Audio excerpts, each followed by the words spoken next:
Hey everybody, I'm Z Garcia, and today I'll be taking a look at Black Stories Investigation.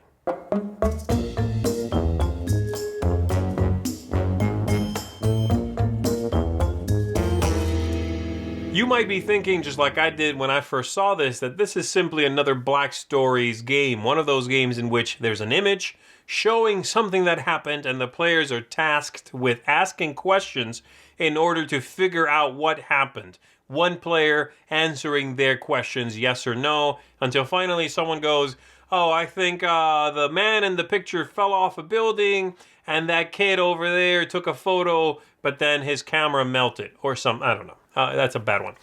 So that's the idea, okay? For those games, Black Stories.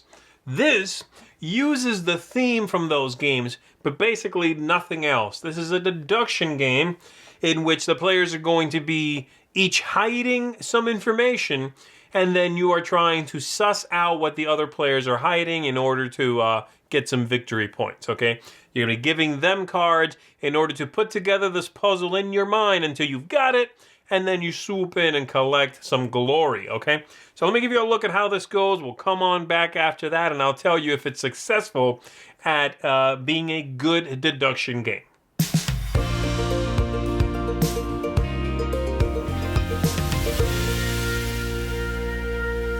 To set up the game, each player is going to take one of these investigation grids, place that in front of them. They get 3 cards, they're investigation cards, with 1, 2, or 3 victory points, a little blood droplets on there, as well as these 4 tokens that are double-sided.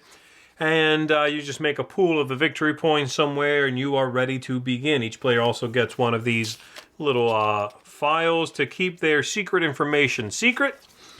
Shuffle up the deck of cards and make sure that everyone gets, you're just going to go through the pile one at a time and look at a card. If it has 4 pieces of information at the bottom, you're going to take it, you're going to put it in your little file. If it doesn't, you just get rid of it for now and keep looking for one until you've set up the game. So this one does. So I'm going to take it and I'm going to put it in this little file like so, like that, just to keep it hidden, okay? So the card is in there and it'll just hold it for you. You're going to put that aside until everyone has done that. Then you are going to give everyone 3 cards into their hand and you are ready to begin. So the game is a deduction game, as I said, and you are trying to figure out what the 4 pieces of information are at the bottom of the other player's cards, those that they've kept in their little folders, all right? And the way that works is the different things are the murder is during the day or at night, a man or a woman, it's outside or inside, and then the murder weapon, a gun or a knife. You have to figure out those 4 pieces of information. You are going to, on your turn, possibly have 3 phases. The first thing you do is give another player a card. So let's say I take this card and I give it to this player here. And I give that to them, and they're going to decide, they're going to tell me how many of the pieces of information match the one that they are hiding. So let's go ahead and give them one. This is going to be the one for them, okay? And so they'll take a look at this new card, and they'll take a look at their original card without showing it to anyone, obviously, and they'll compare them. There is nothing here that matches. These 2 are blank on the card I gave them, and the other 2 are wrong on the card I gave them. And so they would put this in the 0 or 1 thing matches. They don't tell me if it's 0 or 1. They don't tell me which one, if anything did, okay? And then once I've done that, step 2 is I may try to deduce what it is. Obviously not going to do that yet. And then step 3 is I would draw a new card into my hand. That's it. Very simple. And now it's the next player's go. They'll take a look at their hand, and they are going to give this player here this card. And again, this player would compare. And in this case, we are looking at 1 thing matches, 2, 3. 3 things match. So they would put this card right here.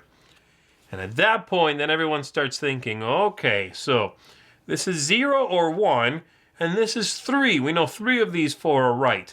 So if there is, in fact, 1, it would have to be the man.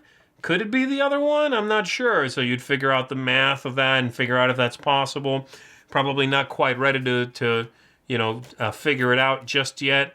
So they might get another card from another player. For example, I might give them this one. And again, they would check. Obviously, I just skipped that player's turn, but whatever.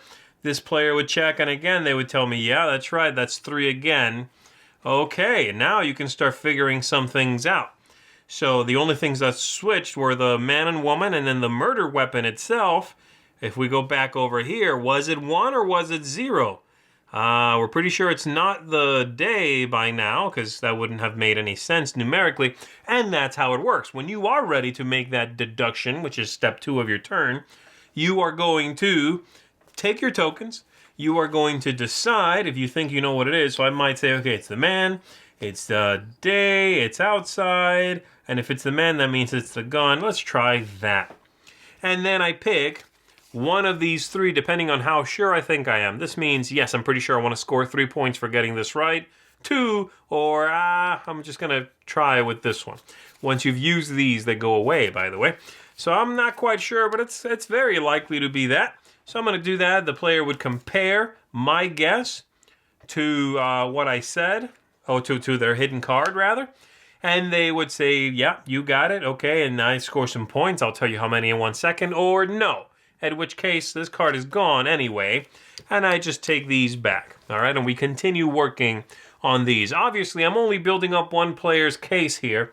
But you're working on everyone simultaneously. When it's your turn to give a card, you can give it to anyone else you want to. And so these things are going to evolve at different rates throughout the game. So let's say I did get it right, okay? How many points do I get if I did get it right? Well, I'm going to get 2 points for this, and so I'd grab 2 of these points. And I would get 6 points on top of that, minus the number of cards showing in that display. In this case, there are 1, 2, 3. So 6 minus 3 is another 3 points. 1, 2, 3. I would still get rid of this card, and I've scored 5 victory points. Once that's done, this display would be reset, as would be the card that the player was holding. Those would be discarded, and that player quite simply looks through these one at a time until they find a new one that has 4 pieces of information, and they put that in their envelope. In this case, there you go. Once the deck runs out, we just shuffle it up and continue playing. Game's going to continue until everyone has used these. Or as soon as one person has used all of them, then we're going to finish out the round, okay? And that's how you play. At the end of the game, whoever has the most of these is going to be the winner. Very simple, very straightforward, but deceptively crunchy. It's hard to appreciate from this quick overview how much there is to think about, but there is quite a bit to figure out as the information builds. And you want there to be little information, or few cards rather, so that you can score more points. But when do you choose to go ahead and try to get it right? If there's only 3 cards, great, that's 3 points if you get it. But maybe if you add 1 more card, it would be a lot clearer what it is you are deciphering there. So there you go, that's going to do it. Let's go back up top and let me tell you what I think about Black Story's investigation. All right, so there it is. Let's talk about it using my target audience system. I'm going to kick it off with thematic ties. I thought the theme was okay. It's the Black Stories concept, the murder whodunit thing translates pretty well, but it also doesn't make a whole lot of thematic sense as to why these people around the table are figuring out cases that the other people are hiding, and as soon as you do figure it out, then, hey, I got another one for you. While simultaneously, are they murderers trying to solve other murderers' cases? I'm not sure I understand how that's supposed to go. But the whodunit thing works, right? I mean, like, the theme is not obtuse. It's just from a thematic point of view of, like, from who you represent in the game, it seems kind of weird. So this one gets neither a negative nor a positive from me. It's okay. I think anyone who enjoys sort of the crime, deduction type games isn't going to think about it so much, and they're just going to get into the theme. The aesthetics, it's my biggest negative for this game, and that's quality of the components and the look of the whole thing. Quality of the components, unfortunately, they are quite bad. The card quality is very low. The cards, they are sort of just feel cardboardy. I don't know how else to describe it. They very quickly will start to peel. The edges will start to peel. So in my version here, Spoiler alert, I am keeping it. I'm going to have to sleeve those cards almost immediately, and I will do that with opaque backs, I think, so you can tell, what's going on. But, do be aware of that. The tokens are fine. The information grid there, those are fine. The cards, though, are not so good. And then the little envelope that's supposed to hold your card, we gave up almost immediately first time I played. So we just put those aside and you just put the card face down somewhere. They're sort of unnecessary. Also, the fact that they open top to bottom is kind of weird as opposed to just like that's weird. Like a book. There you go. It just doesn't, I don't know.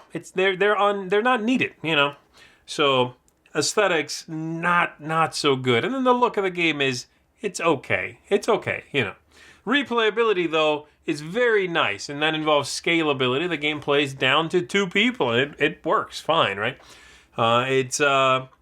It's very replayable because the puzzles in it stay fresh. It's very clever, this game, and if you are someone who enjoys deduction, I think this is one that's really gonna captivate you because replayability there and the cases being so different, the information sort of coming at you at a different pace, at a different rate from game to game is captivating.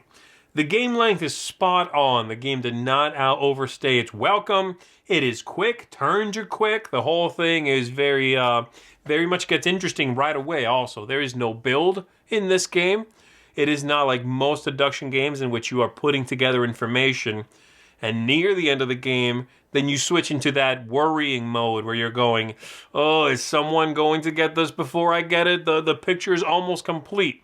In this one, it's multiple smaller pictures.